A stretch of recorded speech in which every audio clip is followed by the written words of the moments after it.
in my count. Anyway, I don't know, 45. I don't know how many people were there, about that number. And what a wonderful Hanukkah event. And I took my Chinese chicken salad home after eating half of it. And I had a second meal from it. And that's Froman's. That's what they do. So Mazel Tov, really. Helen Smerling, Shabbat Shalom. Eric, you're in Florida? I'm in Florida, rainy Florida, man. We had a little taste of the hurricane today. Oh, good. Well, But you know something? It's good to have the warmth of the class to warm me up and cheer me up in this rainy day. Thank you very much. did you hear what Eric said? Did you hear? Okay, that is great. Roy, good to see you. Shabbat Shalom. Great to have you. Abby, hi, Abby. Shabbat Shalom. This is getting to be a happy Abby habit. So that's great. Tamara, Shabbat Shalom, Shabbat Shalom. There is a little secret to be revealed that 2700 Nielsen Way has become the Jewish academic center of the world. And that is astonishing because Tamara and I are now going to be neighbors. So that is just awesome. Awesome. Diane Mendel. Hi, Diane. You're wearing the colors of Ukraine. That's the color that Zelensky always wears. Yes, very nice. Larry, Shabbat Shalom. How are you? Good. Doris, hi. You guys enjoyed Wednesday evening as well, I'm sure. Risa, I can only see the top of your head. I love the top of your head. Okay, fine. Kevin, hi, Shabbat Shalom, Kevin. Saw Kevin Wednesday evening too. Hi, Kevin, Shabbat Shalom. Brad, Shabbat Shalom. Aviva, are you here to monitor my health or to enjoy Torah study? You're not going to answer. Okay. No, Maya said all of the above. I have Maya with me too. Oh, so you get credit for two. Please, let's give credit for two. Okay. Hi, Maya. And Maya, you know what I think you ought to do? I think you ought to fly off this afternoon to Texas to visit your brother. I think that's a good idea, Saba. Okay, so there it goes. I'm in charge of nothing. Brad Ellison, Shabbat Shalom. Really good to see you. Harv, I see Harv, Brad, Karen Sarachik, such a joy. What a group. What a group. What do we have here? Okay, I have Rivka's phone. Would someone please tell me who Rivka might be? No, we will never know. Okay. And I have Mr. 22 Ron. Can you share your name with us? Hi, my name's Ron Lonicky. I met you at dinner on Wednesday night. Oh, that's right. I was the one who said you never acknowledged me, but you acknowledged me today. So we got through to one another, and I think that's fabulous. Look, let me make something very clear. I never did not call on you. Today I see you. I don't know. Yes. I'm accused of everything. Okay, Mr. 22 Ron is from San Diego. You know why I think it's the first time I went on Zoom.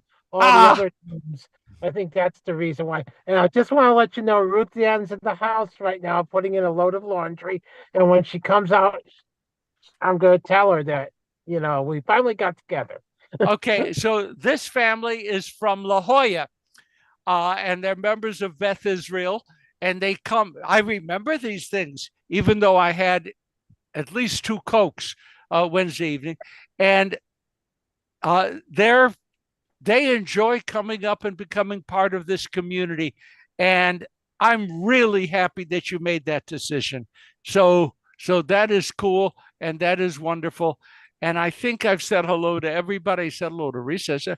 Okay, we can get started Oh, Barbara. Yes. Well, I said hello to you, Barbara, but you were in the other room. But yes, that's everybody. Okay. Wow. Okay. Now, um, my calendar is, oh, you think COVID is bad? Can I describe to you my activity yesterday? Sleep, eat, nap, eat, sleep.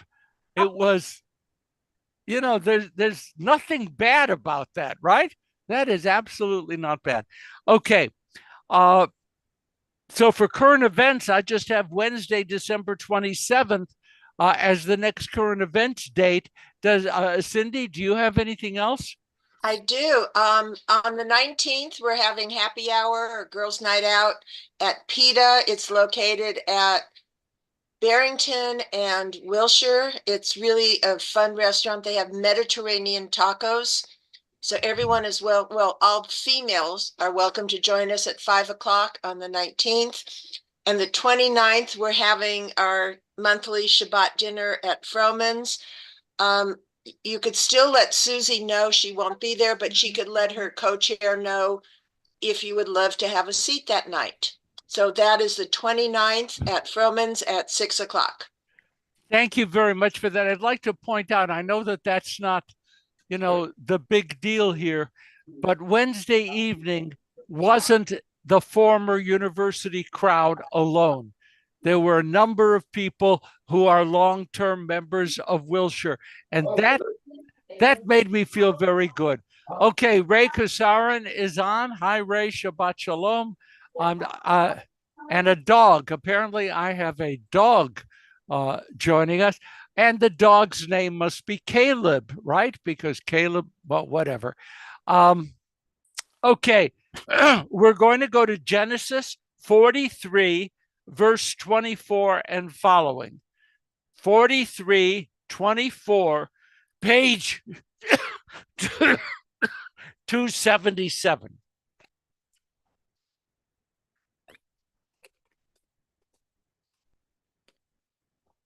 There's no, I'm sorry, there's no great shock and there's no great change that occurs in these stories. We know the story. The story is the longest narrative story in the Torah. It's the Joseph saga. It's the focus of great literature, Jewish, not Jewish. Page 277.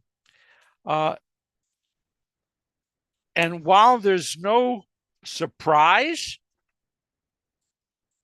there are plenty of questions. So, for example, I can find my page.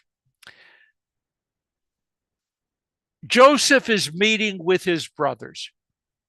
Page 277. Joseph is meeting with his brothers, and Joseph is at least of two minds.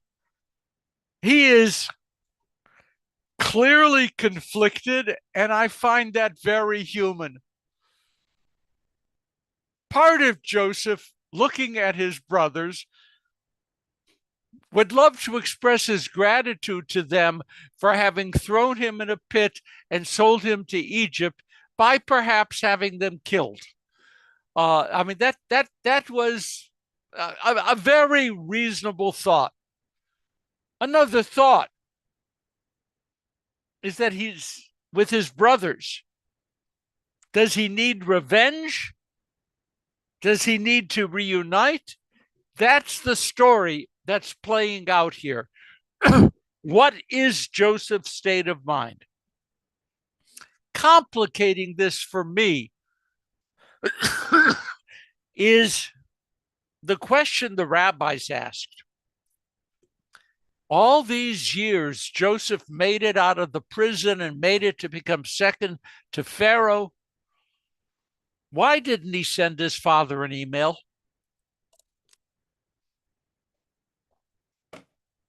Why didn't he contact his father? It it could not have been easier when you're number two to Pharaoh and you want to have a message sent to Canaan to do so. Huh. Why?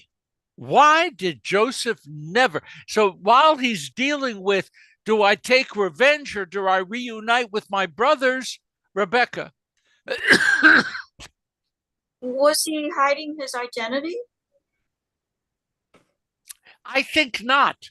I mean, Pharaoh renamed him Tzafnath Paneach. Pharaoh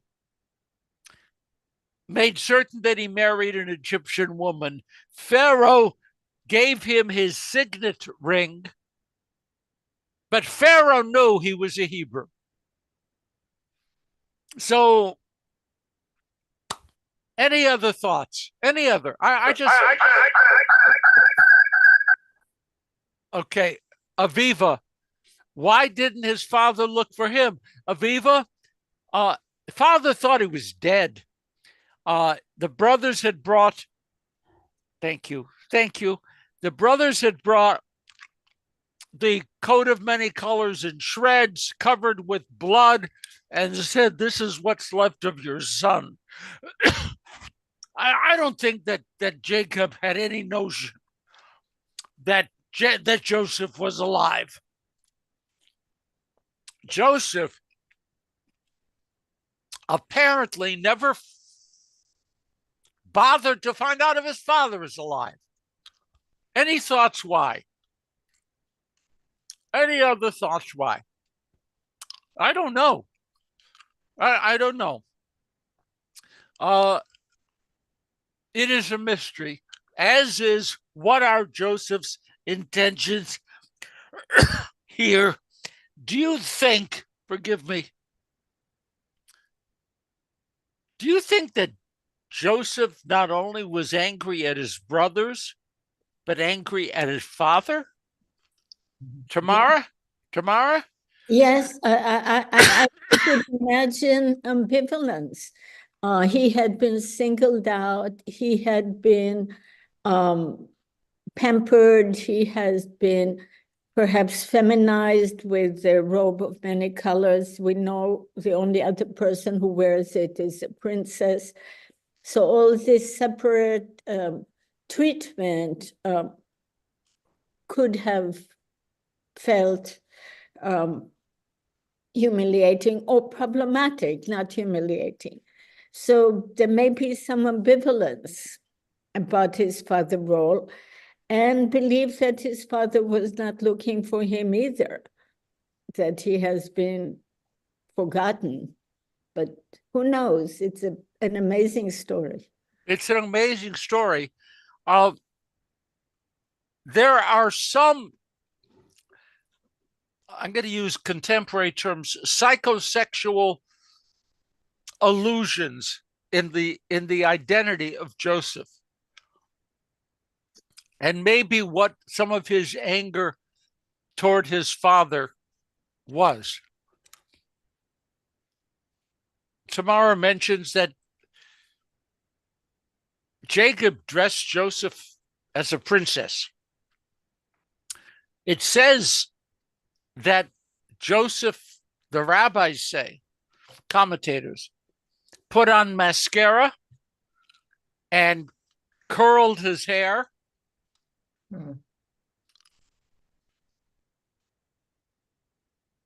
It's a question. It's a question. And contemporary commentators have suggested that maybe Jacob was attempting to rebuild his deceased wife by making Joseph into a Rachel surrogate. Very interesting. I don't know. I mean, we just have, we have hints, but with all this going on,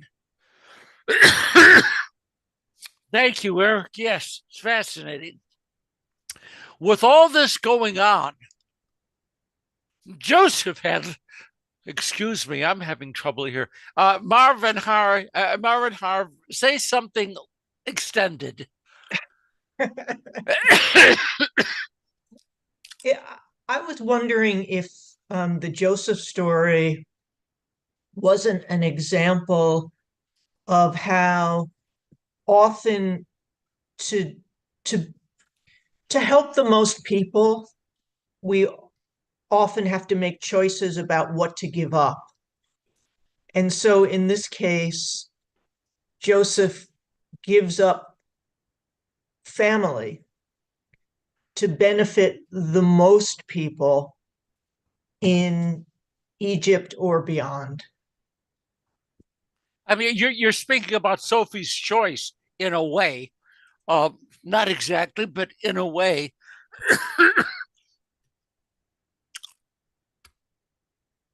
I still don't know how Joseph became a religious Jew. I don't know how Joseph became a God-fearing member of the clan. Excuse me. Tamara, can you pick up a little bit? I'm going to quietly choke to death here. He needs a fix. Well, you're raising the question about his religiosity. And last week, some of us pushed back and saying, he speaks the language of what language people would use in his day.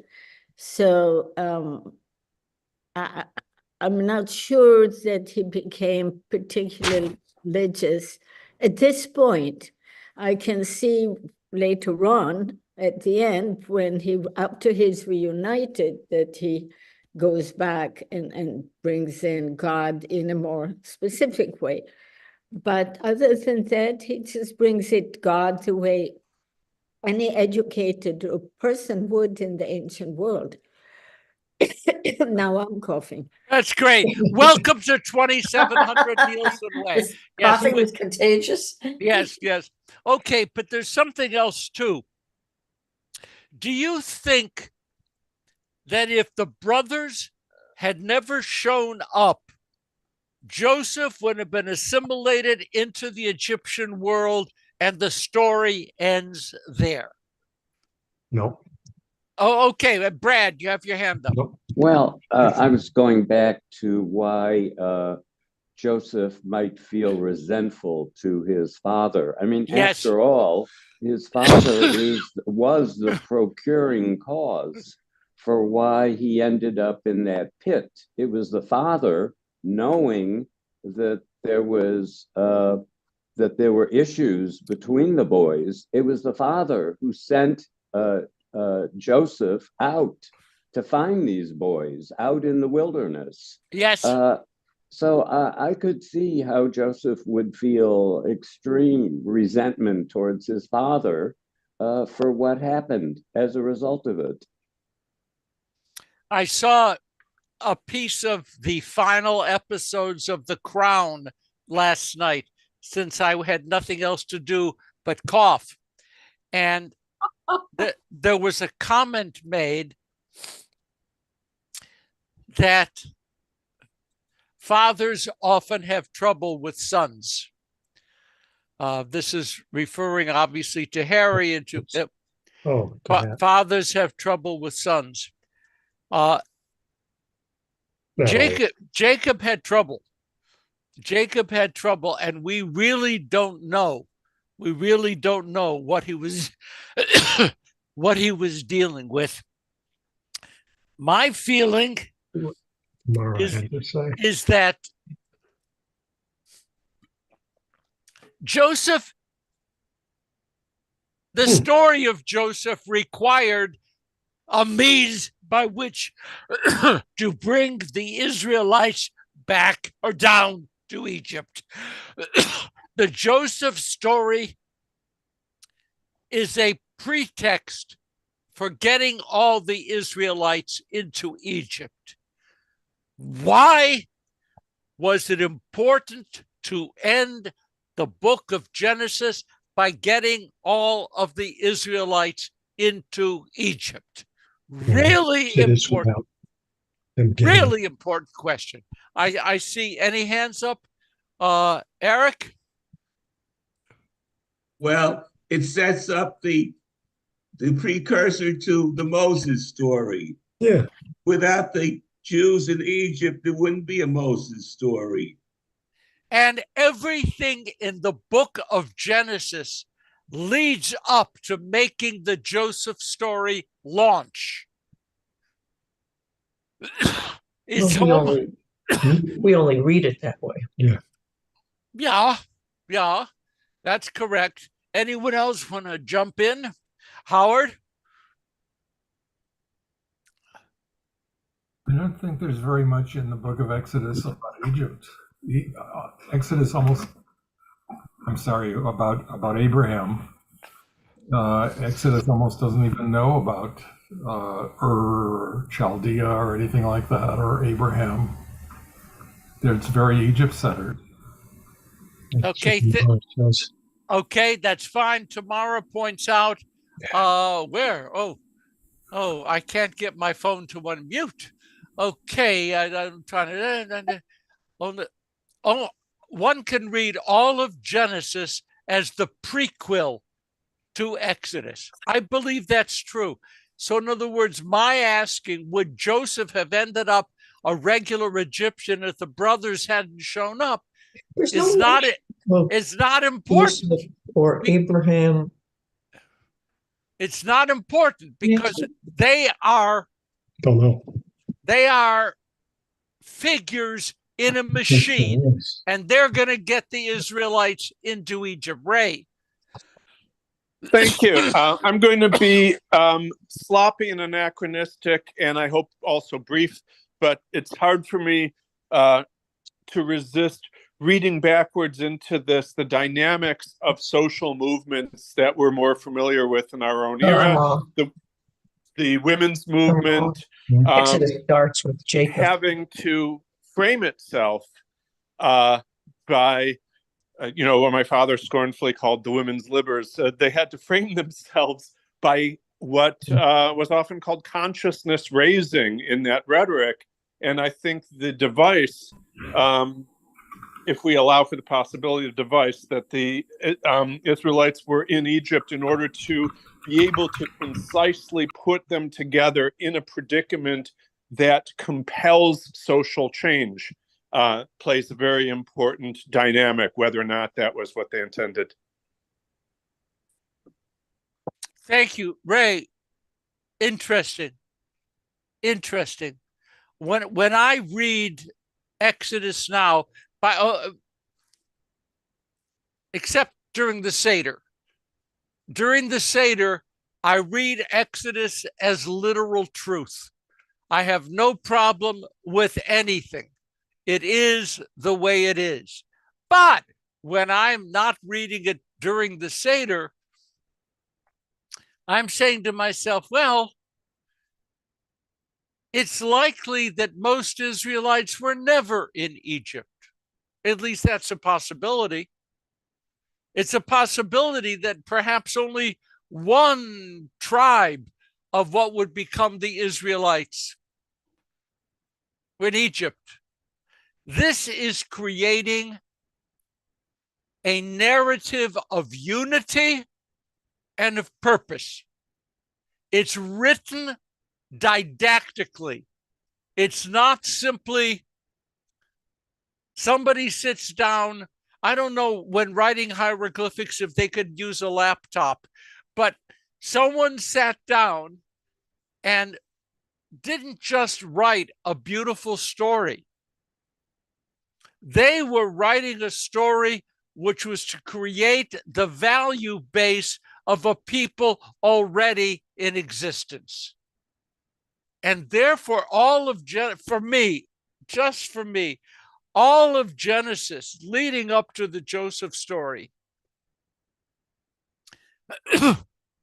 is a way of allowing the Jewish people, the Jews later, whatever, to lay claim to a past and to a set of values, a shared experience. Larry. So I may be a little bit informed by reading your book, which I'm slowly getting through, but is there a No, but echo in the- excuse me. You mentioned the book. You have to use words of praise, otherwise it makes no point. Oh, your excellent book. Go ahead. Thank you. I am wondering whether there is a echo in the Joseph story to the Babylonian exile, with somebody having a tragedy befall them, and they have to go into exile, and they're successful there, and ultimately his people and he return. That's beyond my depth. Tamara, do you think that the book of Exodus in some ways echoes the Babylonian experience?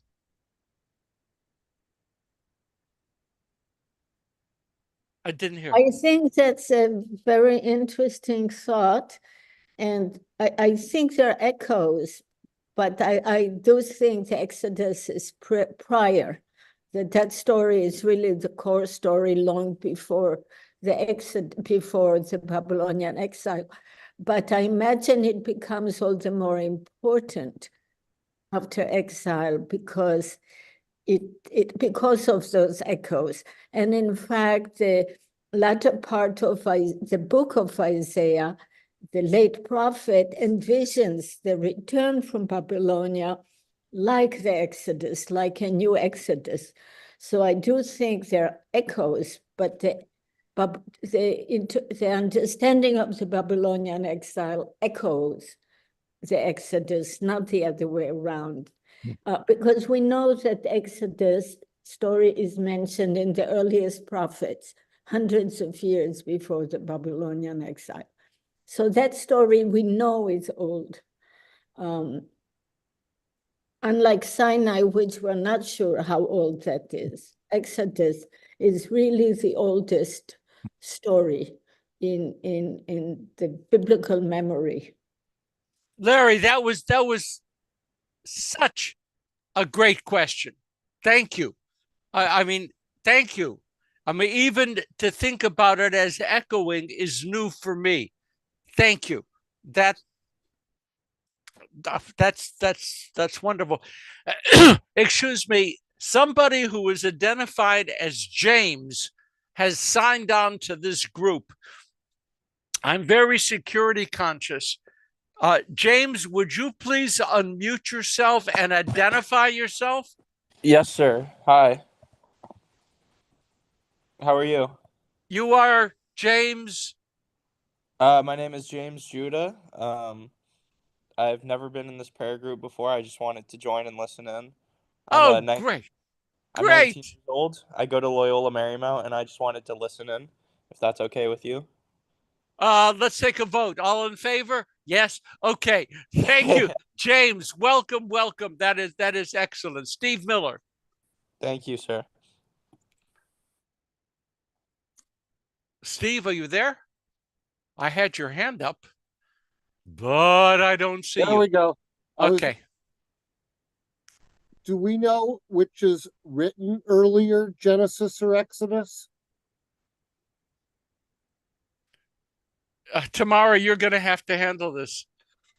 I couldn't hear. Which was written first, Genesis or Exodus? Exodus. So Exodus was early. written. So your use of the word prequel was quite deliberate. Yeah. I think the idea is Exodus is the oldest story, regardless of every detail, apart from the way it's narrated. Genesis emerges as a kind of a separate tradition. Probably parts of it are very old, and that's going back to what Rabbi Stan said. Not everybody was in Egypt, probably. So there were those who were in Egypt and those who never left the land, and trying to bring it all into a shared narrative as a people Israel is what the Torah is doing. But Exodus is the oldest tradition. And I think that one of the things that If you're going to call me Rabbi Stan, I'm going to call you Dr. Ashkenazi, okay? That's, you know, okay. Tamara said that there's not much mention of Mount Sinai later on, the Sinai experience. And we kind of let that slip past. I would guess in my own way that means that the Exodus experience shaped Jewish life, but the Sinai experience was created to give a foundation to what the Jewish people were becoming. Tamara, does that make sense? I was first shocked when someone pointed out to me that the prophets don't spend a lot of time talking about Mount Sinai. They talk about the Exodus. How could they not talk about mountain shaking, quaking, the earth, God, the whole thing? How could they not talk about it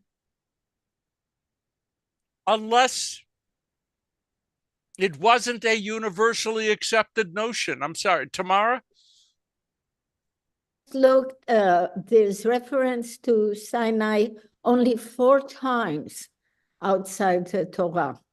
It is a Sinai story is a specific addition to the Torah, possibly as late as the post-exilic era, and it's mentioned in the Torah many times, but not in the prophets. 4 times, once in the Psalms, and once in Nehemiah, and 2 other times. So it clearly was not a pivotal event among the people who lived before the exile. That is simply a powerful, shattering insight. And then when you look at the way the Jewish community is structured today, there are those for whom the Sinai experience is the most validating part of the Jewish identity. It all begins there.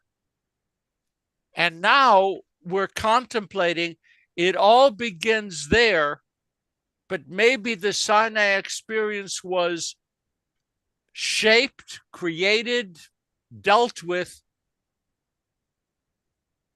in Babylonia or the exile and what followed. This is a huge, huge question in trying to understand how Jews grapple with Torah. Abby.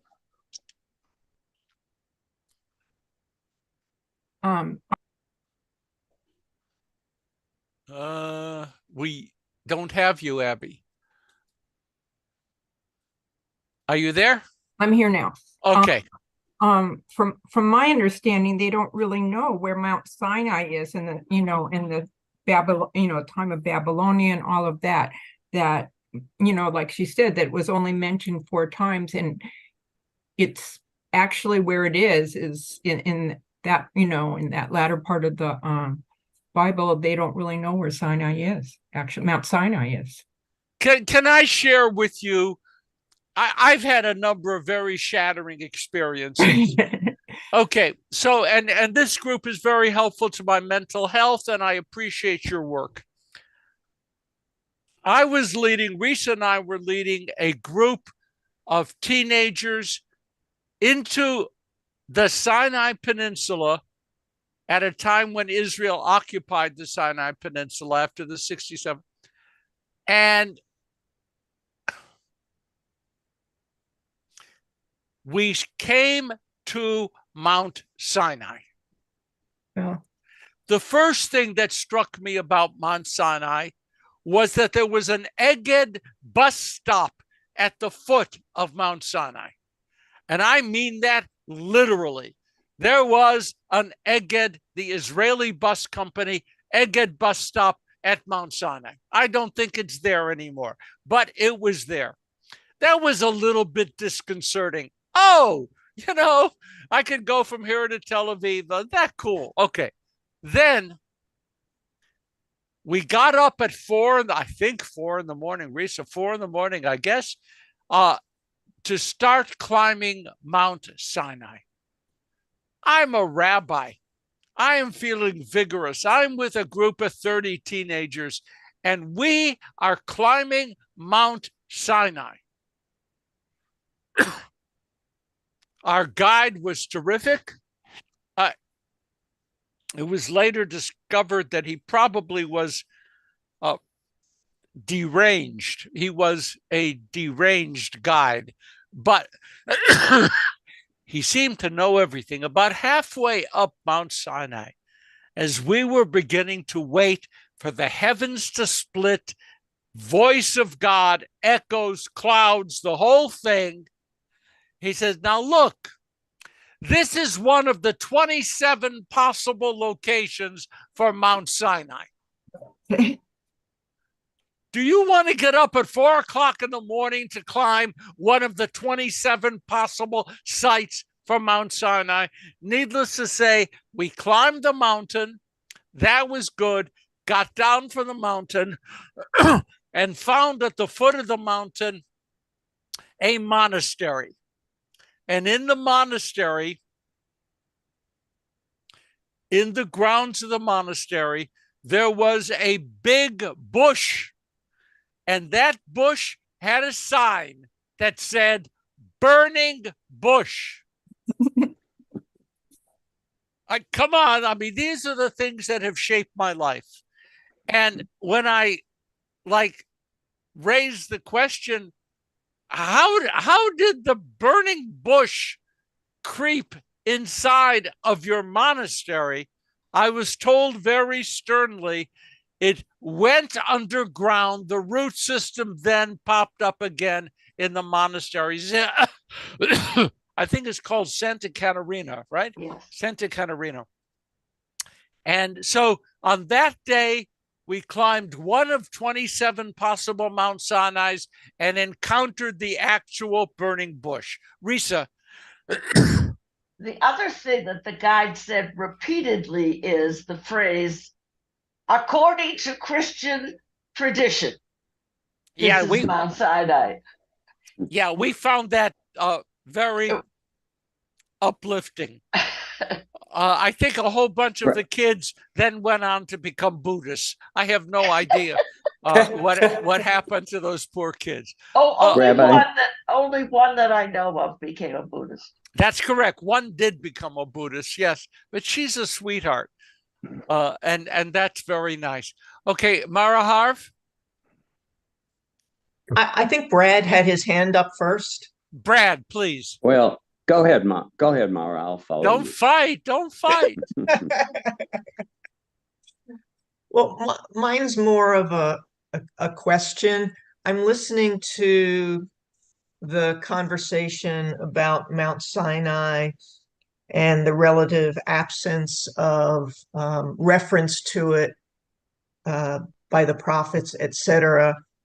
And I think my question is, for those of us who believe in the divine inspiration of Torah, how the relative absence of that reference to Sinai, I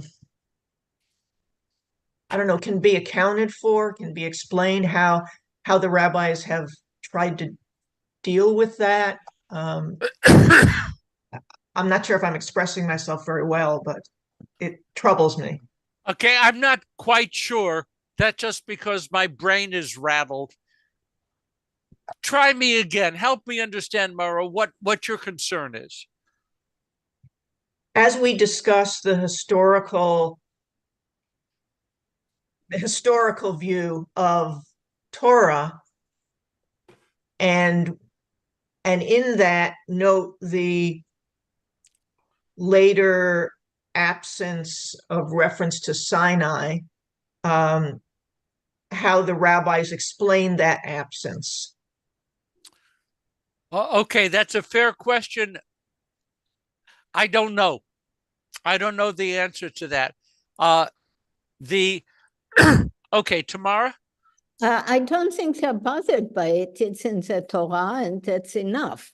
And you can explain it, simply say that wasn't what the prophets were focusing on. They were living in Israel, and they were concerned with what was going on there.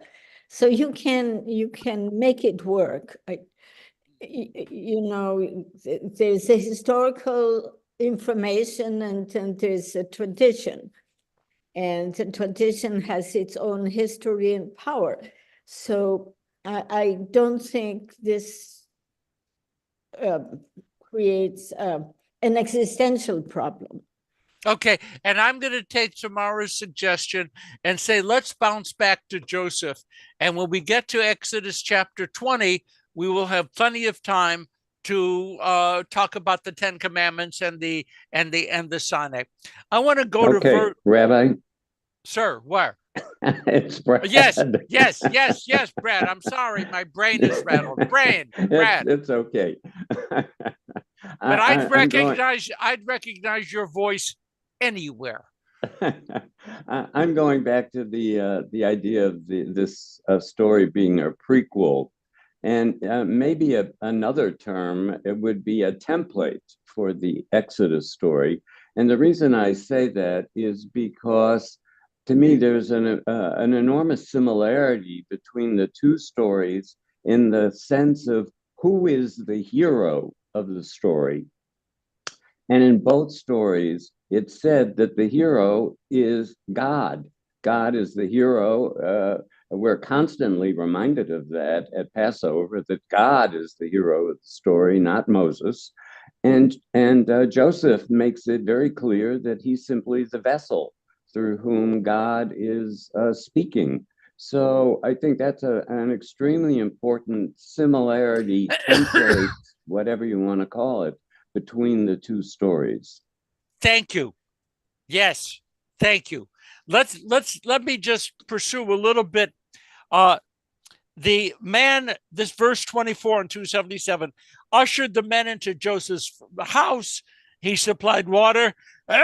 They washed their feet, fed the animals. They laid out the offering. So they had brought an offering to the second in command in Egypt, and he arrived at noon. And they heard that they would eat food there. That must have been a very big deal. You come and they've had trouble, and all of a sudden they're invited to the royal table. Very, very good. And I want to say that the Hebrew word for food, if you look at the end of verse 25, for example, the Hebrew word for food, or the word used for food, is lechem. Lechem. So when we say hamotzi lechem min haaretz, to the Hebrew literate, which is all of us, lechem, in fact, that's why that's the blessing for all food. Yes, bread is the exemplar of what food is all about, but lechem in the Torah very often means food. And it's good to hold on to that. When Joseph entered the house, they gave him the offering that they brought, and they bowed down. And then here is where I, again, have trouble. Vayishal lahem l'shalom. And he asked them, l'shalom. Do you see how the word shalom is used? He asked them, how you guys doing? And l'shalom, shalom carries that richness. Vayishal lahem shalom. Hey, how you guys doing? And then he said, Vayomer Hashalom avichem hazaken asher amartem haodenu chai. They're equating old age and death. And I just, took a little bit of umbrage at that. How about your old father? Is that guy still living? That's what Joseph was asking. And I don't know. Hashalom avicha mazaken. Asher martim. You talked about your elderly father. Ha'odenu chai. These are words we all know. Ha'odenu chai. Is he still alive? Ha'odenu b'chayim. And they said, Vayomru, Shalom la'avdecha la'avinu. Odenu chai. Vayikdu, and they bowed down. Yeah, old dad, surprisingly, is still alive, and then they bowed down to him, and that was great. Vayomru, Shalom la'avdecha la'avinu. Odenu chai. Vayish tachavu, and they bowed down. Now, this comes to what the whole conversation is really meant to do. Joseph lifts up his eyes, and whom does he see among the brothers? He sees Benjamin.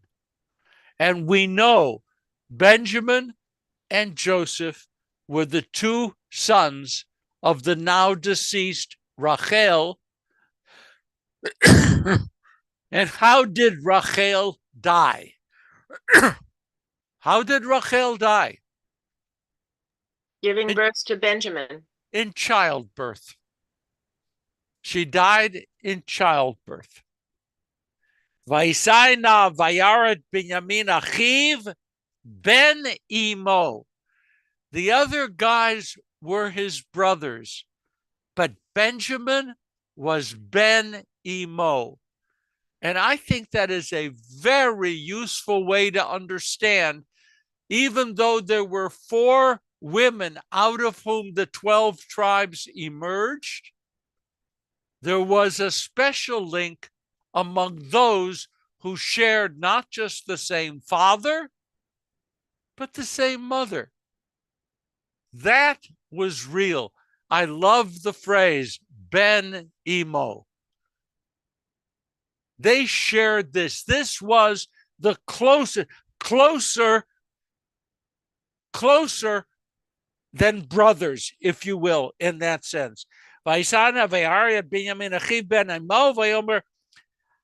then Joseph said, Hazeh achichem hakaton? Is this the youngest brother that you were mentioning, this guy over here? Asher Marta Melai, you talk to me about him? Vayomer Elohim Yechnecha Beni. That's I don't know. I found that very touching. In this moment in which Joseph is not fully revealed to his brothers, though they're fully revealed to him, he is finally able to speak to Ben Imo, to his brother, full brother, mother and father.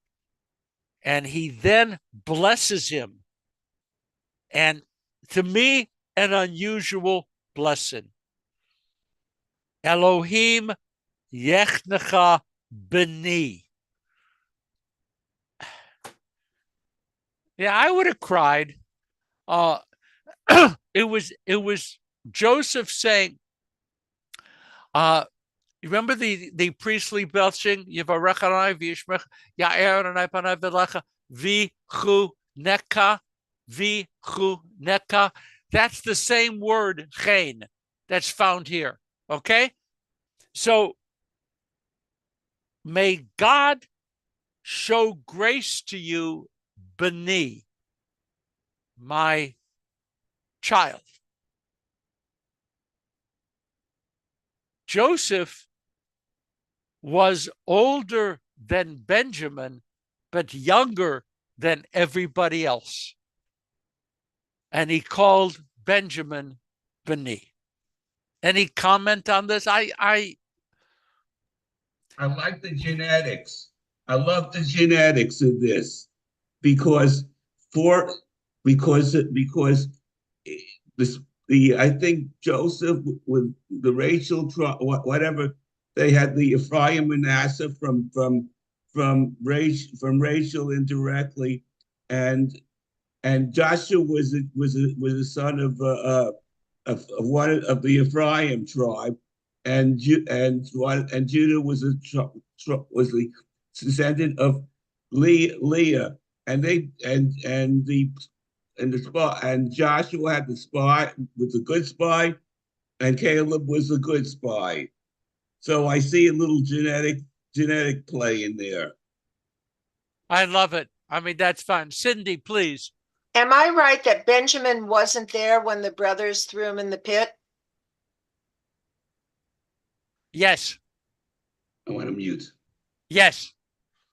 If you are therefore saying his hands were clean, yes, yes. Let's just look at this. We're running short as we always do, but we skip this. We don't read it. It's beautiful. Vayamaher Yosef. And of course, there's a word missing. And there can't be a word missing because this is a perfect revealed text. On the other hand, there's a word missing. Joseph hastened. What did Joseph hasten? The translator put in the word out. Joseph ran from the room. The Hebrew doesn't quite mention that. So Joseph ran out of the room. Ki nichmeru rachamav el achiv.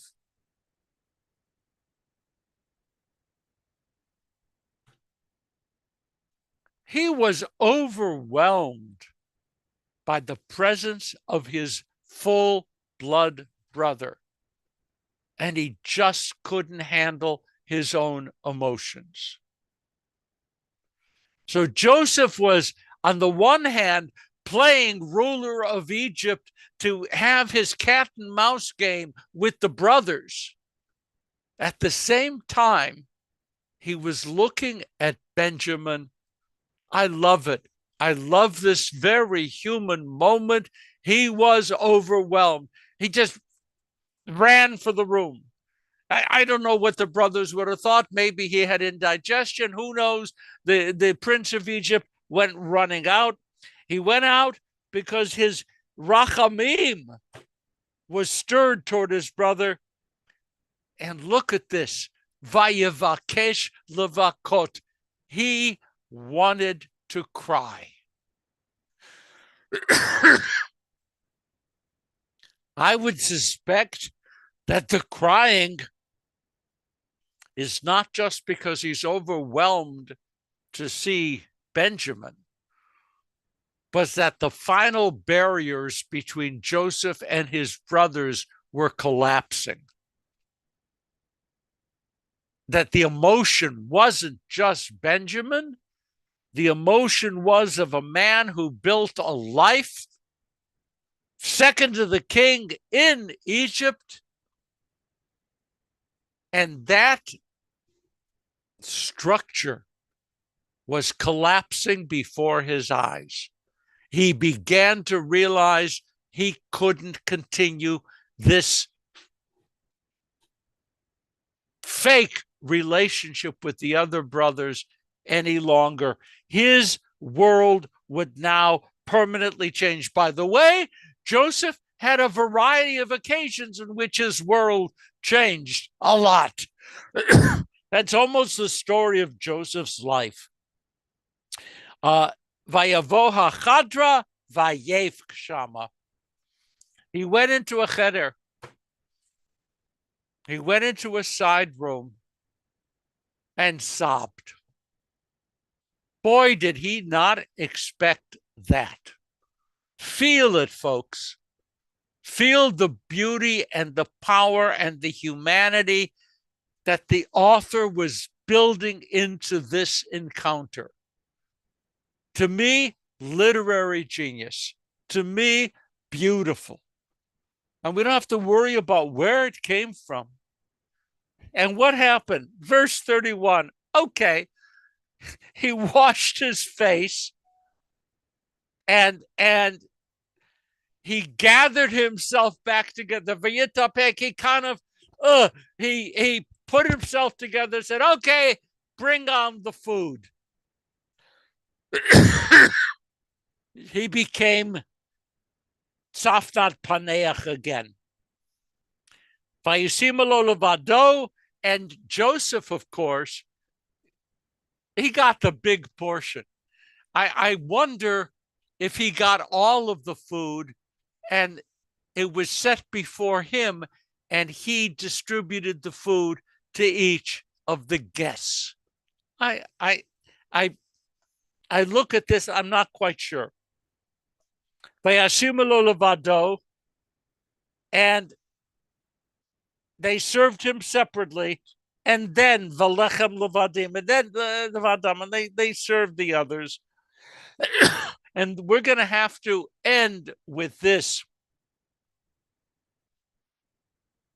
Mitzrim ha'ochlim ito levadam, ki lo yochlu ha'mitzrim lacholim ha'ivrim. And they served the Egyptians who were in the room separately, because Egyptians don't eat with lesser people. I am going to see the movie Origin. I have not read. I shouldn't see it? No. First of all, you're going to think you can't hear anything. Like, that's what I thought. It's all muddled. It's not what you think it is. All right, then at least the book cast from which read the book. The movie Origin was built. Yeah.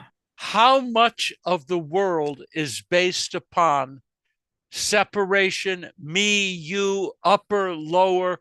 Every relationship is a relationship of caste. The Egyptians just don't eat with others.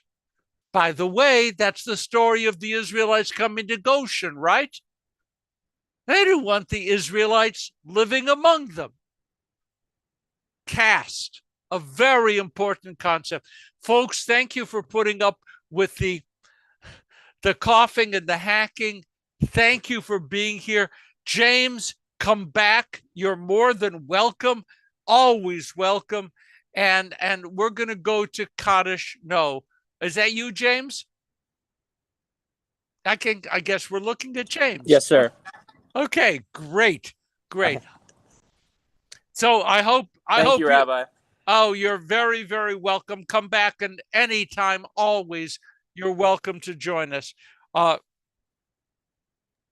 you. We're gonna go to Kaddish now, and I almost want to say Shehecheyanu.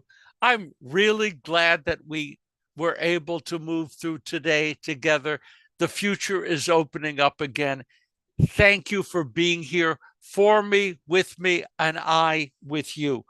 Those who have passed away during the past month: Richard Warren Bank, Marilyn Baum, Rosie Burson, Harold Cohn Jr., Rabbi David Ellenson, Kat Elterman, J. Kenneth Gordon, Barry Grief, Anna Hemd, Clive Hoffman, Rachel Ray Hoffman, Donald Motley, Stephen Reed, Adrian Sobel, Harvey Weiner. And those, the anniversaries of whose death have occurred during the past week: David Abelson, Hushang Amini, Marion Barron, Constantine Baruch, Lee Bass, Irving Berman, Seal Bloom, Inger Bronston, Julius Brown, Molly Burke, and Minnie Kaplan, Bud Cohn, Eleanor Kohler, Hart Drayman, Lawrence Dubinsky, Zol Dworsky, Marilyn Ehrman, Sam Enton, Francis Fenton, Harvey Foreman, Samuel Gartzman, Meyer Gerson, Guilford Glazer, Miriam Goldfarb, Minna Goldman, Ethel Goldmark, Julie Goldsmith, Marion Grad, Dora Grossflam, Menorah Hacker, Gene Hartman, Cheppy Hockenberg, Naomi Leah Howard, David Warren Hudson, Gordon Allen Hultmark, Robert Kahn, Caesar Kirsten, Estelle King, Sally Kleinbar, Julian Kleinman, Estelle Clevin, Flora Cohen-Bashiri, Mary Cole, Ralph Kopslov, Rachel Kossauer, Jerome Koenig, Gertrude Landy, Annabelle Leon, Myron Lester, Shirley Hausner Levin, Gladys Leibner, Milton Lynch, Joseph Lipsky, Zachary Meadow, Alvin Miller, Sylvia Morgan, Evelyn Nathanson, Robert Newmeyer, William Pashko, Ellen Paul, Eliyahu Panazar, Hannah Price, George Rains, Lorene Randall, Rose Rovich, Edna Rice, Meyer Romick, Seymour Rosenthal, Reese Roston, Irving Rubenstein, Nahid Seidfar Sabet, David Salmonson, Dominic Severin, Shirley Schwartz, Clarice Siegel, Goldie Schaefer, Carl Shapiro, William Scher, Reva Silverstein, Elaine Small, Betty Stein, Jeanette Stein, Stanley Stogel, Marilyn Sussman, Bernard Touche, Estelle Wax, Leon Wachtman, Mendel Wallach, Gary Weiner,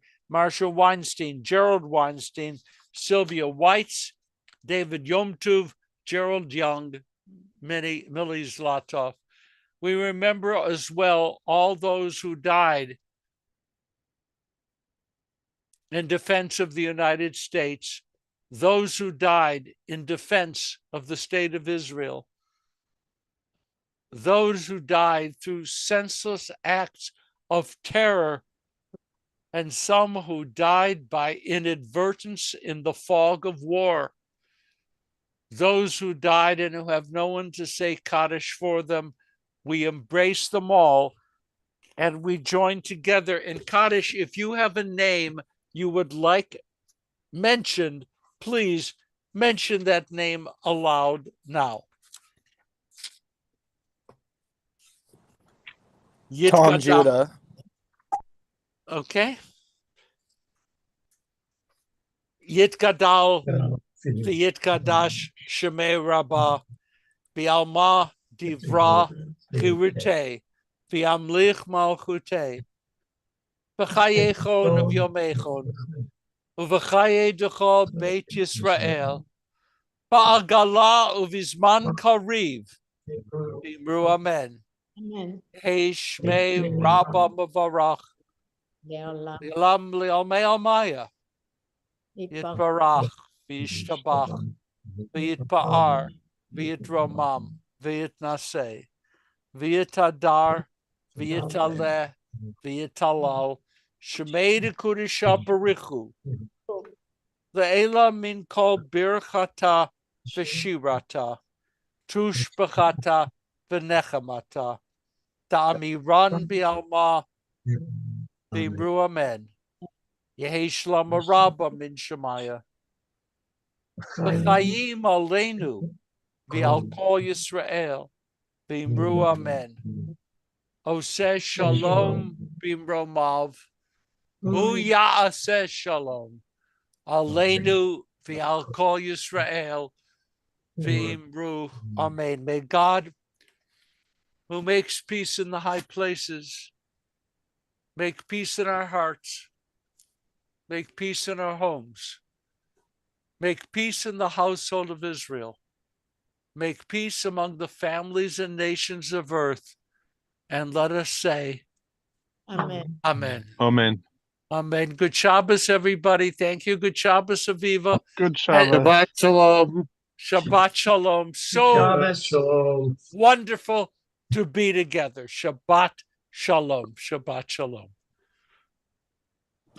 Thank you, Rabbi. Have a wonderful Saturday. Shabbat shalom. Thank you very, very much. And to you. Shabbat shalom, everyone. Abby, I won't see the movie. I promise.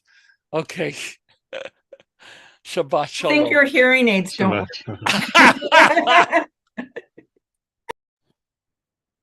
Rabbi, is this every Saturday at 9? It is. It's every Saturday at 9. Thank you, Miss Barron. You can just go to the Wilshire Boulevard just ask to get the Wilshire Boulevard, newsletter come to you, and you'll get the Zoom links for all kinds of things. Thank you, Miss Barron. Good Shabbos Okay, and welcome. Shabbat Shalom. Shabbat. Thank you. Have a good one.